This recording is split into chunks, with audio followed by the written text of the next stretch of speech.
దీంట్లో వచ్చే ప్రయత్నం చేస్తాడేమో తెలియదు. ఏది చేసినా అసలు పవన్ కళ్యాణ్ ఎక్కడ పోటీ చేస్తున్నాడు తన సీట్ అని చెప్పుకునే పరిస్థితి ఉంది. ఈ రోజు వచ్చినట్లు ఆయన ఉన్నట్లేదు అనుకుంటా. ఆయనది లేదు, తనది లేదు. ఇప్పటికే డెసిషన్ తీసుకుంటే ఎక్కడ పోటీ అని చెప్పిండి అలాగా, అది రాలే. కుప్పమన్నా ఉందా? కుప్పం అనౌన్స్ చేశాడా? అతను అనౌన్స్ చేశాడు. ఈయనదైతే అది కూడా చెప్పుకునే పరిస్థితి ఉన్నట్ల. కనీసం తన సీటు తను కూడా చెప్పుకోలేకపోతున్నాడు. మరి అది కూడా ఆఖరణ చంద్రబాబు నాయుడు అన్ని ఈక్వేషన్స్ చూసి ఎక్కడ పోమంటే అక్కడ పోతాడేమో తెలియదు.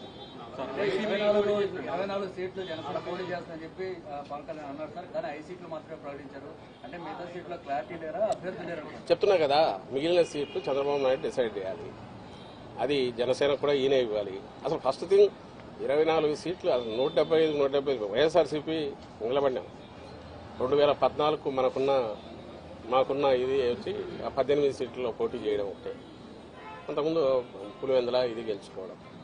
అలాంటిది 2014లో ఎన్నికలకు మొత్తంగా ప్రిపేర్ అయ్యాం. అంతకుముందు స్థానిక సంస్థలు కానీ అంటే రాజకీయ పార్టీ విశ్వసనీయత కలిగిన నాయకుడు ఉంటే ఆ పార్టీ స్ట్రక్చరు 175 కాన్స్టిట్యున్సీలు 175 పెట్టాము. తెలంగాణలో కూడా ఎక్కడైతే మేము వద్దనుకున్న చోట కూడా కొన్ని చోట్ల పెట్టాము. 6% ఓట్స్ ఆ రోజు తెచ్చుకున్నాం పోటీ.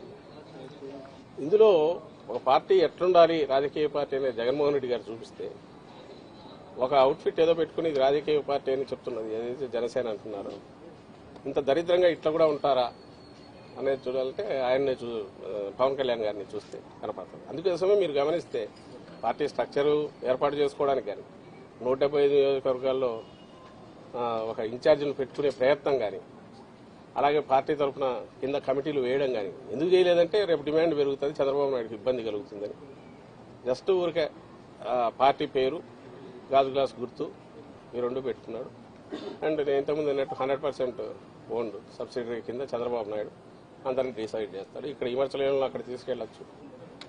అది ఇంకా ఆలోచించుకోవాల్సింది ఈయన మీద హోప్ పెట్టుకుని పవన్ కళ్యాణ్ మీద ఇన్నాళ్ళు కలలు గంటూ వచ్చిన వాళ్ళు ఎవరన్నా ఉంటే వాళ్ళు ఆలోచించుకోవాలి. వాళ్ళ పరిస్థితి ఏంది, వాళ్ళకి ఆఖరికి ఏమి ఇది అవుతుంది అనేది వాళ్ళు ఆలోచించుకోవాలా. ఇప్పటికైనా రియలైజ్ కావాలా. అంటే ఇలాంటి చంద్రబాబు నాయుడుకు లేకపోవడం, 175 స్థానాల్లో ఇన్నాళ్లు అధికారంలో ఉన్న తెలుగుదేశం పార్టీ 175 స్థానాలకు అభ్యర్థులను డిక్లేర్ చేయలేకపోవడం, అందులో ఇంకోరిని తీసుకొచ్చి 24 స్థానాలు వాళ్ళ కనకడం, ఆ 24లో కూడా ఎవరు అనేది చెప్పలేకపోవడం. అంటే ఎంటైర్ థింగ్ ఈజ్ ఫ్లూయిడ్. ఇందులో బీజేపీలో కూడా ఒకవేళ పొత్తు కుదిరితే ఈయన పంపిస్తాడు అనుకుంటా, తన అభ్యర్థులనే పంపిస్తాడు. సో మాస్టర్ ప్లానింగ్ ఆయన చేస్తాడు. దాని నుంచి దీని నుంచి అనేది ఆయన. బీజేపీ గురించి చంద్రబాబు మాట్లాడేవారు సార్, కానీ పవన్ కళ్యాణ్ మాత్రం బీజేపీ ఆశీస్సులతో సీట్లు ప్రకటిస్తున్నాం అంటున్నారు. ఏం మాట్లాడాలి? ఆయన పోయి కలిసి వచ్చాడు కదా, కలిసి వచ్చాడు. ఆ తర్వాత ఫీగర్స్ వస్తున్నాయి. పవన్ కళ్యాణ్ అన్నదాన్ని వీళ్ళు ఎవరు డినై చేయట్లే. సో బీజేపీతో పొత్తు అర్జెంటుగా పెట్టుకోవాలనే దాంట్లో, అలాగే కాంగ్రెస్ వరకు ఇండైరెక్ట్ ఫైనాన్సింగ్ చేయించైనా వైఎస్ఆర్సీపీ ఓట్లు ఏమైనా చీల్చగలమనేది అది కూడా ఆలోచిస్తున్నాడు. ఓవర్వెల్మింగ్ గా వైఎస్ఆర్ కాంగ్రెస్ పార్టీకి జగన్మోహన్ రెడ్డి గారికి ఉన్న పర్సెంటేజ్ పాజిటివ్ ఇది అయితే కనుపుతుందో దాంట్లో ఏమాత్రం చిన్నది డెంటిన్ చేయాలన్నా వీలవుతుందేమో అది అన్ని రకాలుగా ఆయన ప్రయత్నం చేస్తున్నారు. ఇందులో పాజిటివ్ అజెండా కానీ, రాష్ట్రానికి ఇది చేయగలను కానీ, లేకపోతే రాష్ట్రానికి 14-19 మధ్య ఇది చేశానని చెప్పుకోగలిగిన ఇది కూడా ఏది లేకపోవడం ఆయన దౌర్భాగ్యం. అలాంటి ఎత్తిపోయిన కేసుకు సబ్సిడరీ కింద పోవడం ఈయన బలహీనత, ఈయన దారిద్ర్యం ఇది కనపడుతుంది దాంట్లో. వైసీపీ సిద్ధం అంటుంది, యుద్ధం చేస్తామని పీకే అన్నారు. మీరు రెడీగా ఉన్నారు? దేని మీద చేస్తారు? 24 మందిని పెట్టి ఆయన పెట్టుకుని 24 మంది కూడా ఎవరు అభ్యర్థులు తెలియకుండా, అది కూడా ఆయన ఇంటికి వెళ్ళి చంద్రబాబు ఇంటికి వెళ్ళి ఆయన అనౌన్స్ చేసి ఈయన ఎవరి మీద యుద్ధం చేస్తాడు? గాల్లో తిప్పుకోవాల్సిందే, తిప్పడం తప్ప. మేమైతే చెప్తున్నాం, ఎంతమంది వచ్చినా మేమైతే సిద్ధం అంటున్నాం. దేనికి? ఎన్నికలకు రెడీ. నువ్వు ఆయన యుద్ధం అనడానికి నువ్వు 175 కాన్స్టిట్యూన్సీ నీ మనుషులు ఎవరన్నా ఉన్నారా? లేక 24 కైనా నువ్వేమన్నా అనౌన్స్ చేయగలిగావా? చిలక పలుకులు పలికితే సరిపోతుందా? ఆయన అనుకున్నవి, చంద్రబాబు అనుకున్నవి నేను చిలక పలుకులు పలుకుతున్నాను తప్ప అంతకుమించి తనకు సొంతం ఏమన్నా ఇది ఉంటాయి కదా. ఆ చిలక పలుకుల ద్వారానే ఇన్నాళ్ళు వాళ్ళు మీడియాలో రాసుకోవడం ద్వారా ఒక నెరేటివ్ ఏదో బిల్డ్ చేసే ప్రయత్నం చేశారు. రాష్ట్రంలో ఏదో ఘోరాలు జరిగిపోతున్నాయి. అయితే ఎందుకు నిలబడవంటే, నేను ఇంతకుముందు అన్నట్టు 87-90% మంది బెనిఫిట్ అయ్యారు ఇక్కడ రాష్ట్రంలో. ఏదో ఒక రకంగా కన్సిస్టెంట్గా అవుతున్నారు. వెల్ఫేర్ కావచ్చు, డెవలప్మెంట్ కావచ్చు కళ్ళ ముందు కనపడుతుంది. అది కంటిన్యూ కావాలని అందరూ ఓవర్వెల్మింగ్ కోరుకుంటున్నారు. కాబట్టి వీళ్ళ ఏ ఎత్తుగడలు వేసినా అవైతే నిలబడవు. ప్రయత్నాలు చేశారు. ఇప్పుడు ఇద్దరే రెండు పార్టీలు అనౌన్స్ చేశారు. అంటే బీజేపీతో పొత్తు లేనట్టని భావిస్తున్నారు. బీజేపీ పొత్తు పెట్టుకోవాలని ఆత్రంగా ఉన్నాము. అయిపోయింది ఆల్మోస్ట్. నిన్న ఏదో చార్టర్డ్ ఫ్లైట్ అన్నారు, మొన్న పోతున్నాం అన్నారు. పవన్ కళ్యాణ్ అది బయటకు పోయమంటారు, నెక్స్ట్ చంద్రబాబు పోతాడన్నారు.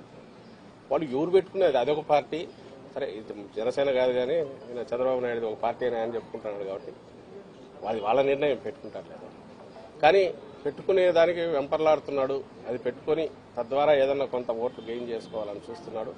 సకల శక్తులు కూడగట్టుకుని మమ్మల్ని ఢీకొనాలని చూస్తున్నాడు.